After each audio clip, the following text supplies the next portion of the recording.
Hi Far Sign, Aries, Leo, and Sagittarius. This is Gem, in-year tarot reader. So Far Sign, alamin natin yung sitwasyon na na-encounter or may-encounter mo. Just a reminder, this is a general reading. So this may or may not resonate with you, so don't take it personally.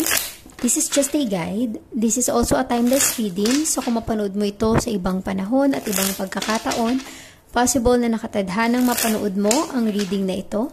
Maaaring yung mga advice and messages na mapupull out natin ay makatulong sa iyong sitwasyon. Also, please like, share, comment, and subscribe for more videos. Far Sign, Aries, Leo, and Sagittarius, salamat sa pagsuporta at pagsubaybay sa ating channel.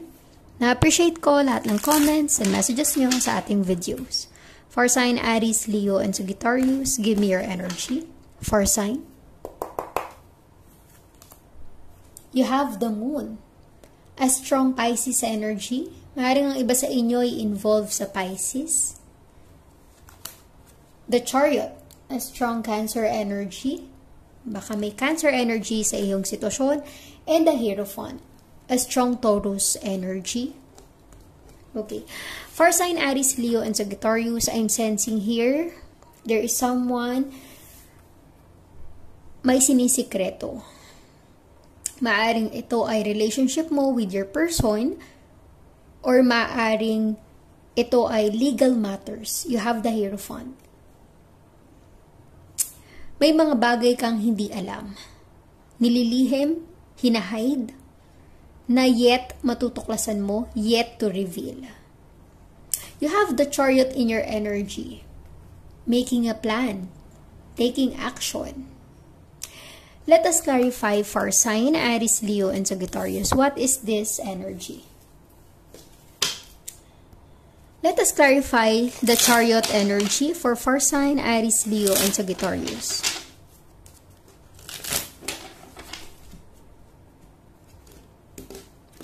Far Sign. You have 8 of Swords, an air sign.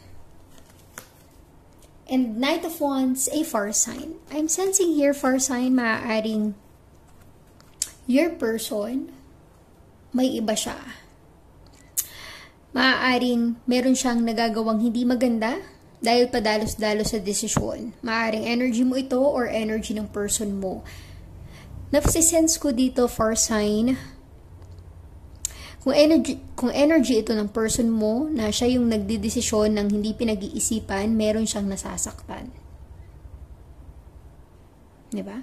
Knight of Wands. Making a rash decision. The Chariot. Taking action. To the point na hindi niya na alam ang patutunguhan niya. At the same time, yung mga taong nasa paligid niya, naliligaw ng landas. Hindi na alam kung ano yung status or sitwasyon nyo dahil sa rash decision niya sa mga pagkakamaling nagawa niya na hindi niya pinag-iisipang mabuti, hindi niya pinagpaplanuhan. Kumbaga, dahil sa pabigla-biglang desisyon, may nasasaktan, may naaagrabyado. Kaya nga sabi nila, bago ka mag-decide, makapagbitaw ng salita, pag-isipan mo munang mabuti. Kasi kung ano man yung nagawa mo or nasabi mo, hindi mo na yun maibabalik. You have the Chariot, di ba? Make a plan. Take a pause. Bago mo gawin ang isang bagay, kung hindi ka sigurado, pag-isipan mabuti. Let us clarify the Moon energy. For Far Sign, Aries, Leo, and Sagittarius, give me the Moon energy. What is this hidden secret? For Far Sign, you have 9 of Swords, an air sign. And Queen of Wands, a Far Sign. Ang iba sa inyo, maaring nai-stress, nakakaisip. Nafe-feel ko na you have the Queen of Wands, Far Sign. Yung instinct mo, yung gut feeling mo, parang feeling mo tama, di ba? May nararamdaman kang mali. May nararamdaman ka na hinahide or tinatago, nililihim sa'yo, this is something na nagbibigay ng stress sa'yo kasi usually yung kutob mo, tama. Queen of Wands, maaaring ang iba sa inyo ay breadwinner. Siya na yung tumataguyod sa pamilya kasi wala na siyang aasahan.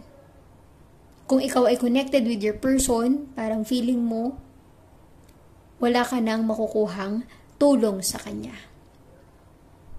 Kaya ka nai-stress kasi nararamdaman mo kahit sinasabi niya na hindi yung totoo pero nafe-feel mo na totoo yung hinala mo. Na may sinisikreto or nililihim siya sa'yo. Nagbibigay sa'yo ng so much stress ito. Kasi nga yung person mo, fire sign, making a decision na hindi niya iniisip na merong maaapektuhan. Queen of Wands.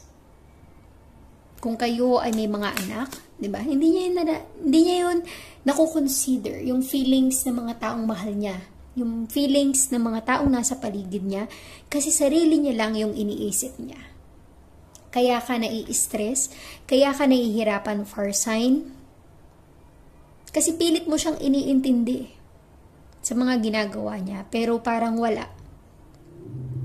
Iniintindi mo siya, pero hindi niya yun kino-consider. Hindi niya yun nakikita.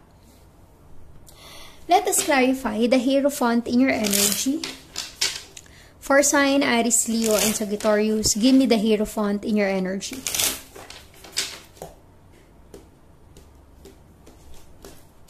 For sign,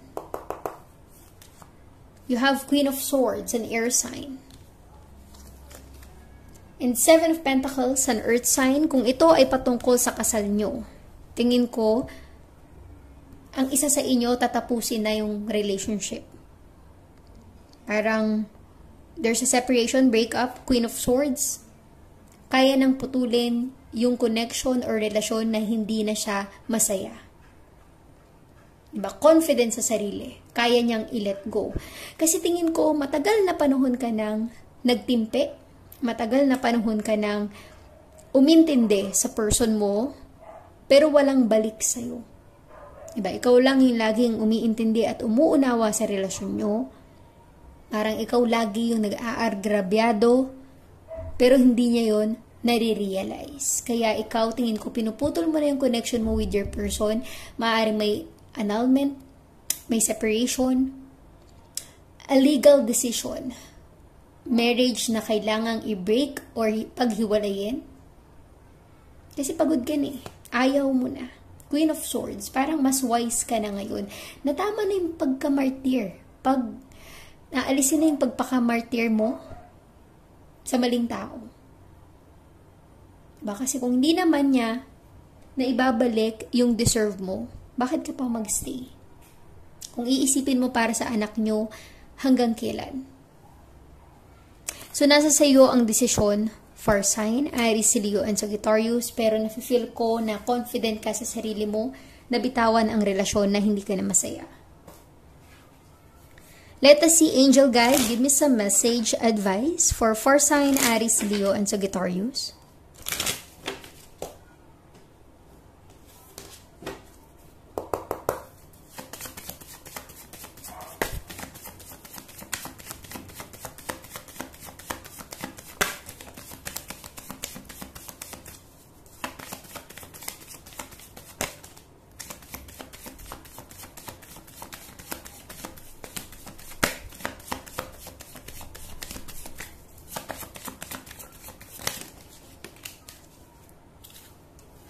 Okay. For sign you have here, if you believe, diba? Tama yung nararamdaman mo, yung intuition mo, yung gut feeling mo. Nasa sayo ang desisyon, for sign. Helpful people. Kung stress ka, hindi mo alam ang gagawin, humingi ka ng advice sa mga taong nasa paligid mo, sa pamilya mo, sa mga taong tunay na nagmamahal sa'yo. Not the right time. Kung puro problema ang pinagdadaanan mo ngayon sa relationship mo, ibig sabihin yan, that is not the right time for you. And just trust that someday, diba, you will find happiness.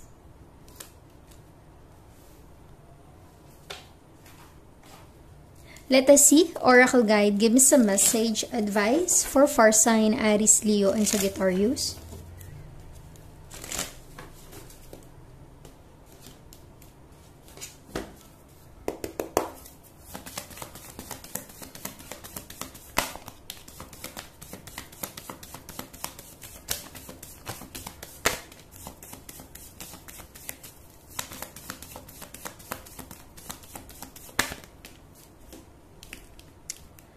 Okay, first sign you have here, a new start is coming your way. Diba? Gaya na sabi ko, if this is not the right time for you, there's a perfect timing. A new start para sa'yo. Hold your vision. Just trust. Believe in the impossible. Diba? If you believe, just believe in the impossible, tiwala na. And step out of your comfort zone.